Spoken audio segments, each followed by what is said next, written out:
तो यूपी में सियासी घमासान मचा हुआ है, कहा जा रहा है कि योगी जी को कुर्सी खाली करनी पड़ेगी। कितनी सच्चाई है इन बातों में? यूपी का नहीं, पूरे देश में ही घमासान होगा। क्यों कि इन्होंने जो कहा था वो किया नहीं। योगी जी ने कहा था, अब तो मैंने भी होल्डिंग पढ़े हैं, उस दिन केएमबी को रोकने गए थे तो उसमें कहा था दशकों से जो नहीं हो पाया 4 साल में कर दिखलाया। योगी जी ने किया कुछ नहीं और वायदे बड़े बड़े, और बीजेपी सारे ही वायदे इनके खोखले हो गए। किसी को बदल लो, इन्होंने उसमें बदल दिए, उत्तराखंड में, यहाँ भी बदलेंगे मुख्यमंत्री किसी न किसी को। और तो इससे कुछ होने वाला नहीं, अब इनके हाथ लगने वाला नहीं, बदलेंगे जरूर। क्यों कि योगी जी का मामला कैसे कहूँ, किसी बात पे खरे नहीं उतरे। इन पे ना तो कोई, इन्होंने कहा था गुंडे राज छोड़कर भग जाएं, ना तो इन पे वो मिटा। मैंने पढ़ा है गाजियाबाद में ही 15 दिन पहले दिन दौरे कम से कम 1.5 करोड़ की डकैती दौरे दोपहर हो गई है। तो बताइए, ना यहाँ बलात्कार रुका, कोई काम रुका ही नहीं। तो ठोको नीति तो चली थी, ठोको नीति से कामयाब नहीं हुई। क्या चली? किसी शरीफ आदमी को पीट देगा चलते को। ठोको नीति तो ये थी इनकी, पर किसी के चाहे इनकी बदले की भावना की नीति थी।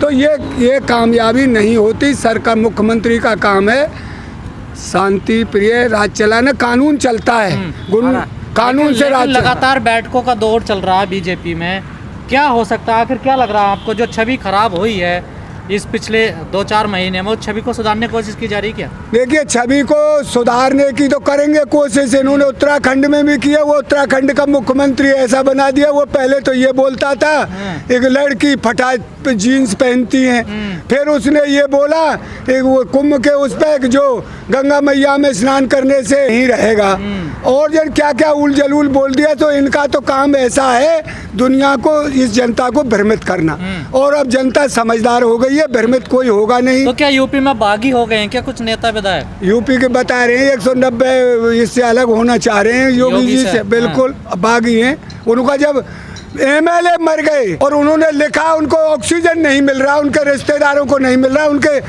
भाइयों को नहीं मिला, तो आम जनता के लिए कैसे मिलेगा भाई? पर योगी जी कह रहे हैं सारी सुविधा। योगी जी की सुविधा थी, बंगाल में जाके ये कहता था ममता जी जय श्री राम नहीं बोलती। जहाँ का चुनाव होता था योगी जी उसमें सुपर प्रचारक रहते थे, सुपर स्टार प्रचारक। अरे अपने प्रदेश को तो संभालते, जिससे आज ये नौबत नहीं आती प्रदेश के साथ। जा रहा है वहाँ पर ठाकुर और ब्राह्मणवाद का बात चल रही, कितनी सच्चाई है? तो इस पार्टी में है ये चीज।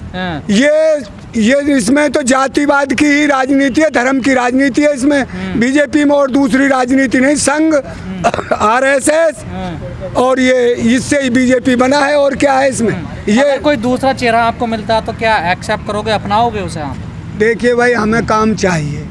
हमें इन्होंने काम की तो अब क्या टाइम रहा है, 8-7 महीने में दूसरा चेहरा बेचारा किसी को बना में भी तो वो क्या कर लेगा, कुछ कर देगा? पहले वो गिराई मस्जिद गिराई कल्याण सिंह ने, और मुख्यमंत्री बना दिया राजनाथ सिंह को। 1.5 साल के लिए कुछ नहीं हुआ, 20 एमएलए जीते इनके। अब तो हालत इतनी खराब है कि 0 हो सकता है उत्तर प्रदेश में। अब तो हालत बहुत बुरी हो गई है। पहले तो मामला और था, कुछ समझते थे कि ये धर्म की बात करते हैं। अब इसमें देखिए, मैंने आज अखबार पढ़ा है तो ये काहे का इनका हिंदूवाद कह रहे हैं एक भी सीट नहीं जीते कि केशव प्रसाद मौर्य कह रहे हैं कि 300 के पार जाएंगे हम लोग। तो वो भी तो कहते थे, वो उनको जो बड़ा वो पहले रैलियां है, वो अमित शाह बंगाल में कहता था 200 पार, हरियाणा में कहता था 70 पार, दिल्ली में कहता था 50 पार। कहाँ हुआ भैया? ये कहने से हो जाएगा? अरे पब्लिक की नब्ज को टटोलिए। पब्लिक इनसे इतनी खपा हो गई है, जो वायदे किए कोई पूरा नहीं हुआ। एक दूसरे को लड़ाना, भड़काना, हिंसा भड़काना, इससे काम नहीं चलेगा। राजा का कर्तव्य होता है सबको समान बर्ताव करना, कोई धर्म की बात नहीं करना। मैंने आज पढ़ा है गोरखपुर आज का बसा है, गोरखपुर में मुसलमानों के घर कहीं हैं, वहाँ मंदिर के पास 11 जनसोल है, उनको हटा रहे हैं भाई, पैसे से हटाएंगे। उनको क्यों हटा रहे हो भाई?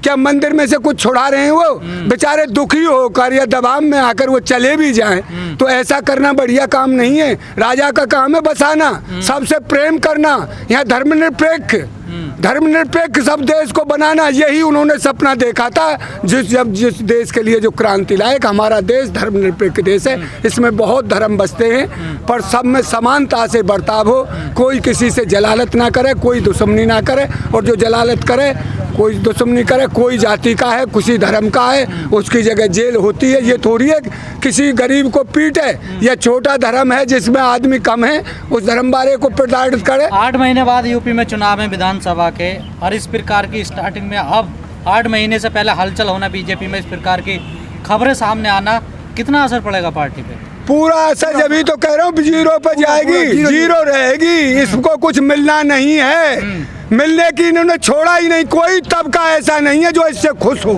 कोई भी धर्म इससे खुश नहीं, कोई जाति इससे खुश नहीं, कोई कामगार बेचारों को रोजगार नहीं मिला।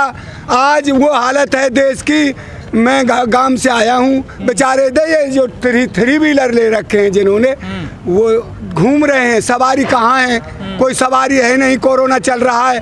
और वकीलों का आज अखबार में निकला, जो वकील बेचारे 1.5 महीना से नुका, हम तो अपनी धरी धराई पूंजी खा रहे हैं। जब वकील इस तरह से हैं तो जो वहाँ काम करते थे, और अलीगढ़ में 108 आदमी शराब पीकर मर गए, और भाजपा का नेता है वो उस काले धंधे को करता था, तो जनता इनके नकाब बेनकाब कर दिया है इनको, और ये दिखा दिया है कि ये तो गुंडागिर्दी का रास्ता, किसी तरह से छुटकारा दे पाए। ये सोच रहे कब चुनाव हो और कब मोहर लगा इनसे खिलाफ हमारी। अब तो जनता ये सोच रही है, ये कुछ भी तमाशा करते नहीं। 8 महीने बाद यूपी में चुनाव है, 4 चेहरे अगर आपको मुख्यमंत्री पद के उम्मीदवार मिलते हैं, मायावती, अखिलेश यादव, जयंत चौधरी और सीएम योगी, कौन से को अपनाओगे आप लोग? देख भैया, मैं तो यह बात है तो न्यू ना बताऊंगा, एक मेरा अकेले का भाव है, वोट सब वोट डालते हैं, पर मैं तो एक बात जरूर बता रहा हूँ, आपको कौन से आज तक मैंने अखिलेश की एक वोट नहीं दिया है। बीजेपी को मैंने वोट दे दिया है, कांग्रेस को वोट दे दिया है, और चौधरी चरण सिंह की पार्टी को मैंने वोट दे दिया है, पर अखिलेश को एक वोट नहीं दिया अब तक मैंने। मैं कह रहा हूँ अखिलेश जितना बढ़िया मुख्यमंत्री था, जिसने बच्चों के लिए लैपटॉप बांटा और बच्चियों के लिए साइकिल दी, किसानों की भराई माफ की, और एम्बुलेंस की सुविधा चलाई, एक डायल 100 चलाया जिसने पुलिस के लिए, उसका दुरुपयोग किया गया, तो अखिलेश तो बहुत बढ़िया मुख्यमंत्री था। कानून व्यवस्था उनके सही नहीं बताते? ये तो बताएंगे अब क्या है कानून व्यवस्था। अब दिन दोहरे रेप हो रहा है, और लड़की दिन दोहरे जला दी जाती है, जब टाइम नहीं है, रात में 12-1 बजे दाग दे दिया जाता है किसी गरीब परिवार की लड़की को। तो अब तो गुंडा राज तो अब है, पहले कहाँ था ऐसा। यूपी तो इनके हाथ से गई, उत्तराखंड गया, पंजाब गया, ये जब वहाँ जहाँ सोनार बंगला बना रहे थे, बका रहे थे, वो इनके हाथ नहीं आया, तो अब कुछ हाथ आने वाला नहीं है। झूठ ज्यादा दिन नहीं चलता, झूठ के पंख थे वो उड़ करके अब गिरेंगे, पंख कट गए। झूठ नहीं चलेगा, सत्यता चलेगी, क्योंकि सबने जो मंजर देखा है वो अब भूलेगा तो बीजेपी का विकास नहीं नजर आया आपको? बीजेपी ने कुछ किया ही नहीं, विकास करते तो नजर आता। इन्होंने कहा था एक हम संबित पात्रा कह रहा देश बहुत ऊंचाइयों पर जा रहा है। संबित पात्रा पहुंच गया होगा ऊंचाई पर, देश ऊंचाई पर कहाँ पहुंच गया? देश ऊंचाई पर होता तो दुनिया बीजेपी की वाह वाह करती। इन्होंने तो टीवी पर बैठकर झूठ बोला है, और टीवी को इन्होंने खरीद लिया है, पैसों से मीडिया खरीद लिया, जो जी न्यूज, आर भारत और ये जी हिंदुस्तान, ये कौन से चैनल है, ये सारे दिन रात झूठ बोलने में लगे रहे, पर इनके हाथ से अब दुनिया निकल गई और सब समझ गए इनका जो प्रोपेगेंडा था वो खत्म हो गया, अब आगे नहीं चलेगा।